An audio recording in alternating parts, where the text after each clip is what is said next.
wabarakatuh. Baik, eh, pada kesempatan kali ini kita akan membahas tentang kesehatan pada seorang muslimah. Tentang bagaimana cara muslimah menjaga kesehatannya tapi tetap syariah gitu, Ibu. Ya, seorang muslimah itu namanya seorang ya manusia juga ya. Nah, saya senang sekali ketika muslimah itu sangat perhatian terhadap kesehatannya. Karena dengan sehat, maka seorang muslimah bisa melaksanakan ibadah dengan sempurna, bisa melaksanakan ibadah dengan baik. Ini menurut saya pentingnya kesehatan untuk tetap dijaga. Kesehatan itu bisa dijaga melalui nutrisi makanan, melalui aktivitas, melalui ya pola hidup, pola makan begitu ya. Ada banyak yang bisa kita lakukan untuk menjaga kesehatan kita, terutama kesehatan badan kita, menjaga kebersihan badan, apalagi perempuan ya yang tiap bulan mengalami menstruasi itu juga harus dijaga kebersihannya, pakaiannya. Jadi tidak harus menggunakan pakaian yang mahal menurut saya, tapi bagaimana pakaian itu bersih, suci, sehat gitu ya.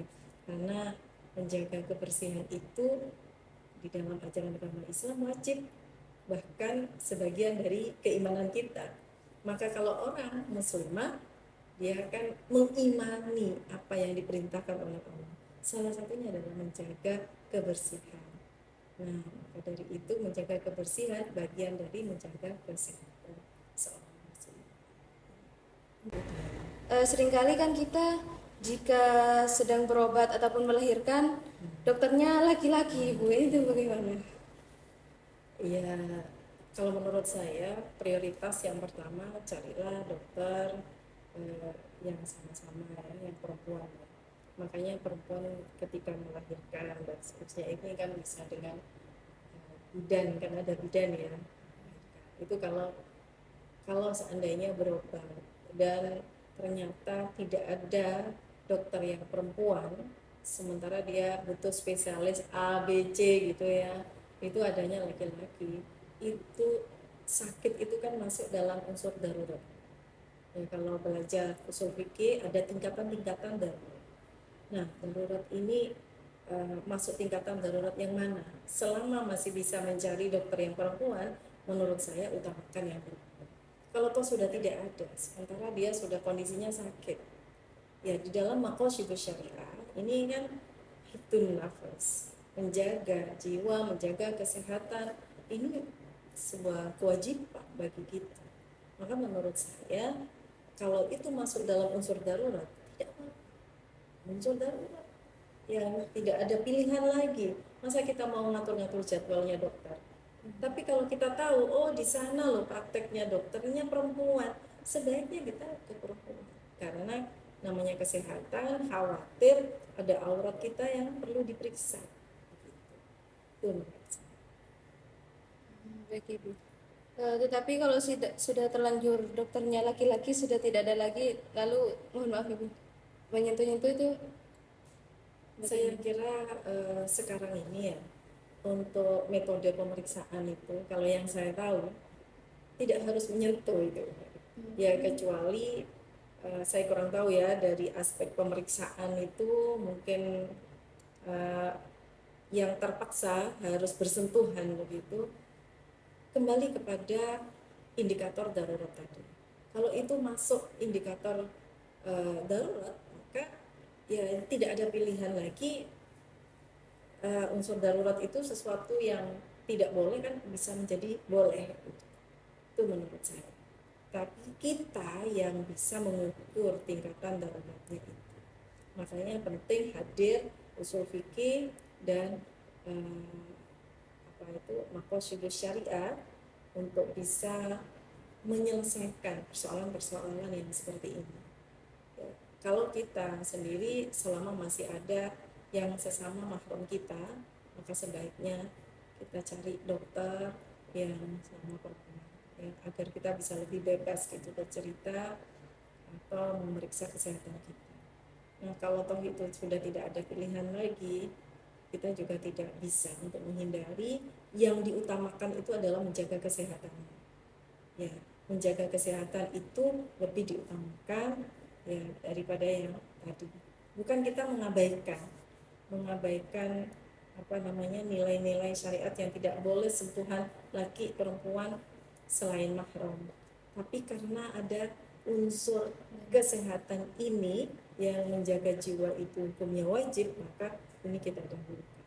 Kecuali kita bisa memilih dokter yang sesama jenis kelaminnya dengan kita, maka kita pilih sesuai dengan bidang keilmuan dokter tersebut gitu ya. Katakanlah butuhnya dokter spesialis kandungan, tapi yang perempuan itu adanya spesialis penyakit dalam, ya kan nggak bisa nyambung kan ini. Oh, yang ada spesialis kandungannya laki-laki, ya mau tidak mau kita ya nggak bisa kita hindari kalau sudah kondisinya seperti itu. Kecuali kita biasa bisa memilih, oh ada dokter spesialis kandungan tapi di rumah sakit ini jadwalnya hari ini. Nah, setidaknya upaya kita ke sana. Kita upaya, oh saya memilih rumah sakit sana aja karena dokternya perempuan.